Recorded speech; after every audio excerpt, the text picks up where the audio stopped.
The latest from the Gulf of Mexico and what is now the worst oil spill in U.S. history.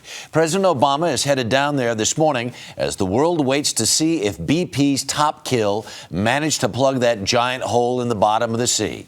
CBS News correspondent Don Teague is in Grand Isle, Louisiana with the latest. Don, good morning. Good morning, Harry. BP suspended its efforts to pump heavy drilling mud into the blown-out well for about 18 hours yesterday. But as their live video feed shows, they have since resumed those operations as millions who live in the Gulf region are hoping the top kill works.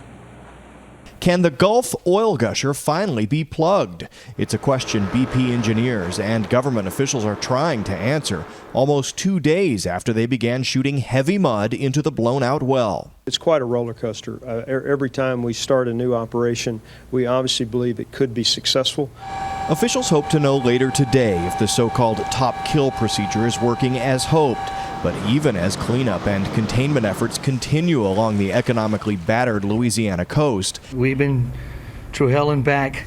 Government scientists say the amount of oil already spilled into the Gulf is much more than BP's original estimate of 200,000 gallons a day. It's more likely 500,000 to 1 million gallons a day, up to 40 million gallons spilled so far, much more than the Exxon Valdez, now the worst oil spill in American history. In case you're wondering who's responsible, I take responsibility. During a White House press conference, President Obama defended his administration's response to the spill against increasing criticism that it hadn't acted quickly or decisively enough.